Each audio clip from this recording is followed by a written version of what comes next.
Você já imaginou como é viver em um lugar onde o básico é um luxo? Onde o esgoto corre a céu aberto, a água só chega de vez em quando? Isso quando chega. E o medo é seu companheiro diário? Esse é o cenário de milhões de pessoas no Bostil, que enfrentam um verdadeiro inferno só por morar em bairros esquecidos pelo sistema. Mas deixa eu te perguntar, será que isso é mesmo viver? Será que quem luta todo dia por dignidade precisa ser ignorado e tratado como invisível? Hoje, a gente vai abrir os olhos para uma realidade que muita gente finge não ver. Uma realidade que mistura miséria, descaso e resistência. Fica comigo até o final, porque o que você vai ouvir aqui vai mudar a forma como você enxerga o que é realmente viver no Bostil. Mas antes eu quero te pedir ajuda, por favor. Se inscreva nesse canal, no vídeo retrasado pegou mais de 3.000 views e não chegou nem a 40 inscritos. Faça a sua parte, isso me motiva bastante e me anima a trazer mais vídeos aqui para você, não custa nada. Valeu! Você já parou para pensar como morar em um bairro pobre, no Bostil, é uma experiência que vai além de apenas enfrentar dificuldades financeiras? Porque, olha, quem mora em um lugar assim sabe que não é só sobre não ter dinheiro. É sobre acordar todo dia e enfrentar uma realidade que mistura descaso, insegurança e, acima de tudo, uma falta total de perspectiva. A gente cresce ouvindo que é assim mesmo, que todo mundo passa dificuldade, mas será que isso é normal? Será que é justo? Aqui no Bostil parece que a pobreza vira parte da paisagem, sabe? É como se quem mora nesses bairros fosse invisível, como se a luta deles não importasse. Mas deixa eu te contar uma coisa. Importa sim. Cada dificuldade, cada noite mal dormida por conta do barulho das ruas ou do medo da violência, cada vez que alguém precisa escolher entre pagar o gás ou comprar comida, tudo isso é reflexo de um sistema que falhou. Um sistema que deixou milhões de pessoas à margem, lutando por migalhas enquanto outros vivem na abundância. E sabe o que mais dói? É perceber como essa realidade é ignorada por quem não vive nela. É fácil para quem mora em bairros mais estruturados olhar de longe e dizer: "Ah, mas é só se esforçar que dá para sair dessa." Só que quem está no meio do caos sabe que não é tão simples. Não dá para se esforçar quando o sistema já colocou um muro na sua frente antes mesmo de você começar a caminhar. E isso é algo que a gente precisa falar, porque fingir que está tudo bem só piora as coisas. Jesus, lá no meio das suas caminhadas e pregações, sempre enxergou aqueles que o resto do mundo ignorava. Ele não passava reto pelos pobres, pelos doentes, pelos marginalizados. Ele parava, ouvia, curava e, acima de tudo, agia. Quando ele disse: "Bem-aventurados os que choram, porque serão consolados", ele estava falando para essas pessoas que vivem na luta diária. Ele estava dizendo: "Eu vejo você e isso importa." Então, por que a gente não faz o mesmo? Por que a gente insiste em ignorar a realidade de quem mora nesses bairros? E vamos combinar, não é só sobre a falta de dinheiro, é sobre o impacto psicológico de viver em um lugar onde tudo parece conspirar contra você. Onde cada rua esburacada, cada serviço público que não funciona, cada noite sem dormir por causa do medo, deixa uma marca invisível, mas muito real. O impacto disso na autoestima, nos sonhos e até na fé das pessoas é gigante. Porque, no fundo, quem vive nesse cenário começa a acreditar que não merece mais do que aquilo. Mas deixa eu te contar uma coisa. Independente da sua religião, Jesus nunca quis que a gente vivesse assim. Ele disse: "Eu vim para que tenham vida, e a tenham em abundância." Isso significa que ele nos chamou para uma vida plena, para uma vida digna, para uma vida onde ninguém precisa passar por esse infernizero diário só para sobreviver. E parte do nosso papel, como cristãos ou como seres humanos, é olhar para essas realidades e perguntar: o que eu posso fazer para mudar isso? É por isso que eu quero te convidar a refletir sobre como a gente chegou nesse ponto. Porque se a gente não entender as raízes desse problema, nunca vai conseguir mudar nada. Morar em um bairro pobre no Bostil não deveria ser sinônimo de viver em condições desumanas. Não deveria ser um teste de resistência. Mas, infelizmente, É isso que acontece. E sabe onde isso fica mais evidente? Na falta de estrutura básica. Por quê? Se você acha que a coisa tá ruim aqui na introdução, espera só para ver como é o dia a dia de quem vive sem o básico. Vamos falar disso? Sabe o que dói de verdade quando a gente começa a olhar mais de perto os bairros pobres do Bostil? É perceber que o básico, aquilo que todo mundo deveria ter como direito garantido, simplesmente não existe.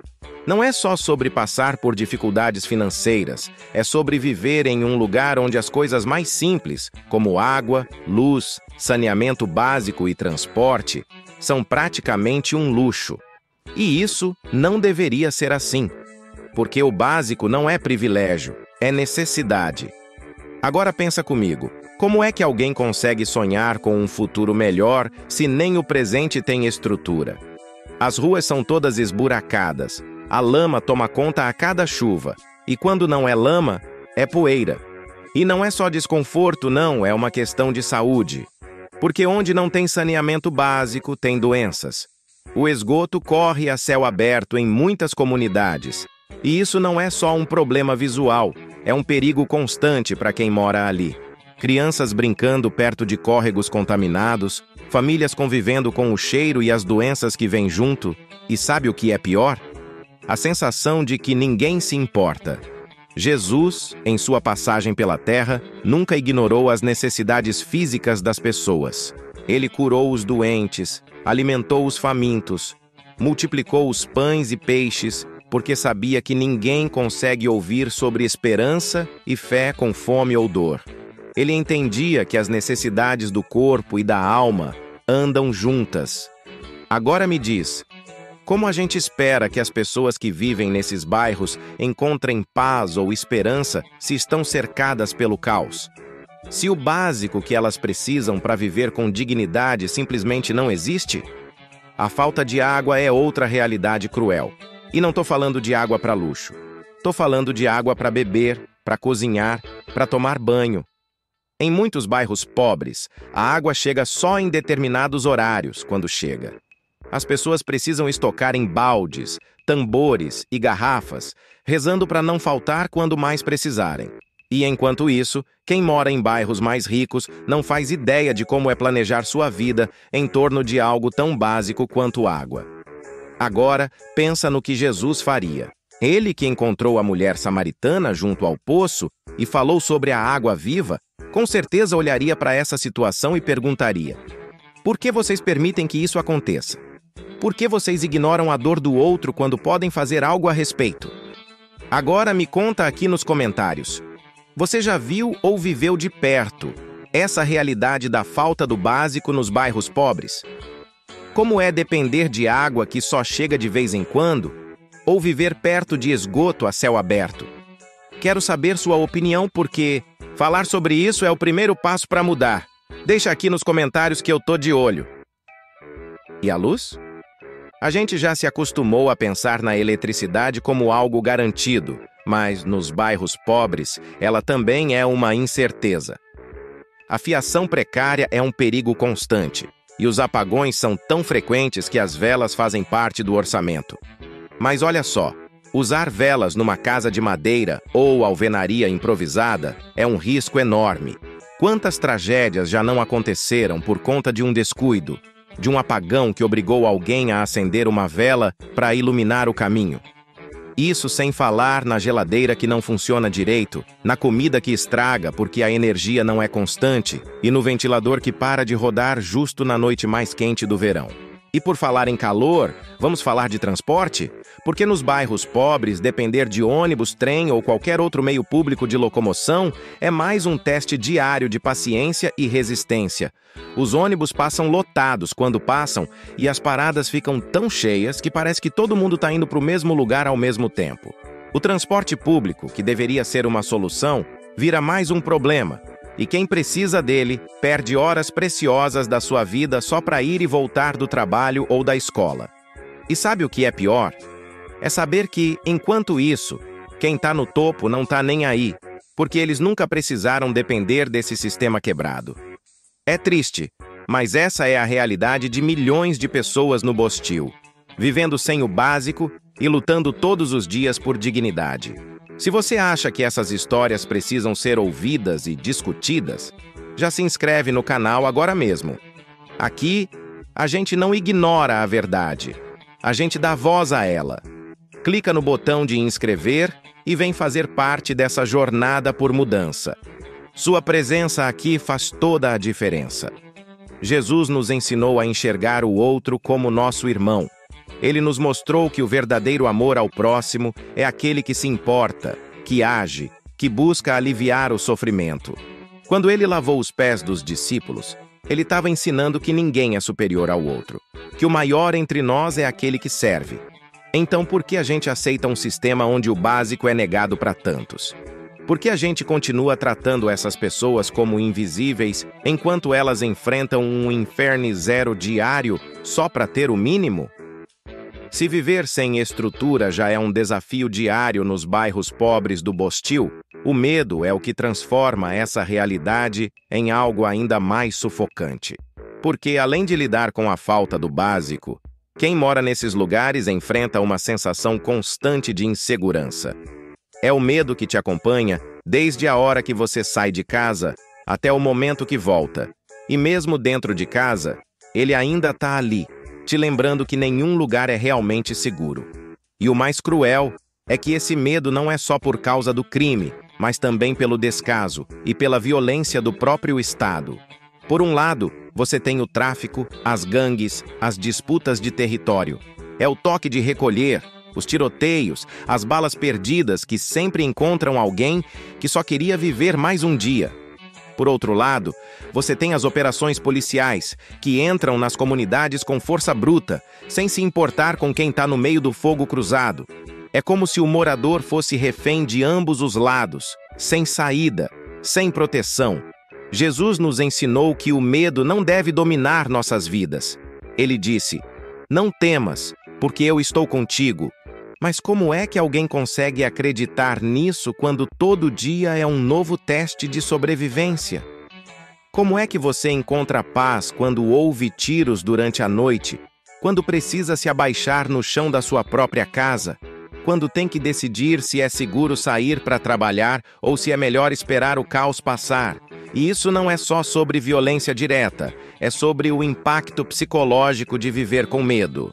Crianças que crescem vendo armas como algo comum, famílias que se acostumam a ouvir gritos e sirenes, pessoas que desenvolvem uma ansiedade tão grande que nem conseguem mais imaginar um futuro diferente. O medo vai corroendo tudo, os sonhos, as relações, até a fé. E nesse cenário, confiar em algo maior, como Jesus nos ensinou, se torna um desafio enorme. Mas deixa eu te contar uma coisa. Mesmo no meio desse caos, a mensagem de Jesus continua sendo um chamado para resistir e agir. Ele não ignorava o sofrimento das pessoas, não fingia que estava tudo bem. Ele entrava no meio do caos, tocava nas feridas, restaurava as vidas. E isso nos ensina que a gente não pode deixar o medo nos paralisar. Pelo contrário, é no meio da escuridão que a luz faz mais diferença. O que mais revolta nessa indústria do medo é que ela é intencional. Tanto o tráfico quanto o Estado se aproveitam da insegurança para manter o controle. O tráfico usa o medo para impor suas regras, enquanto o Estado usa o medo como justificativa para não investir, para não entrar nas comunidades com políticas públicas, mas apenas com força bruta. No fim, quem vive ali é tratado como peça descartável, como alguém que não tem valor. Jesus nos mostrou que cada vida importa. Ele deixou isso claro em cada gesto, em cada palavra. Ele nos ensinou a amar o próximo como a nós mesmos, a cuidar dos vulneráveis, a ser voz para quem não tem voz. Então, por que a gente continua aceitando esse ciclo de medo e abandono? Por que a gente não age para mudar essa realidade? E sabe o que é mais impressionante? Mesmo com tudo isso, as pessoas que vivem nesses bairros continuam resistindo. Elas continuam levantando todos os dias, indo trabalhar, criando seus filhos, ajudando seus vizinhos. É uma força que só pode vir de um lugar muito profundo, de um desejo de viver, de uma fé que se recusa a ser apagada. E aí, curtiu esse vídeo? Então já se inscreve no canal para não perder nenhum conteúdo como esse. Aqui a gente fala sobre a realidade nas favelas do Bostil sem filtro, com aquele toque de verdade que abre os olhos e faz a gente refletir. Clica no botão de inscrever agora e ativa o sininho para ficar por dentro de tudo. Deixa também o seu comentário aqui embaixo. Como você vê a questão dos bairros pobres no Bostil? Já passou por alguma situação parecida ou conhece alguém que vive essa realidade? Vamos conversar porque sua opinião é muito importante. E claro, compartilha esse vídeo com seus amigos, sua família ou aquela pessoa que precisa entender como é a vida de verdade nas periferias do nosso país. Quanto mais gente assistir, mais essa mensagem vai se espalhar. E antes de sair, clica no vídeo que está aparecendo aqui na sua tela agora. Lá eu falo sobre o drama escondido nas favelas do Bostil, uma história que mistura luta, dor e resistência. Vai lá conferir e entender ainda mais sobre essa realidade. Tô te esperando lá.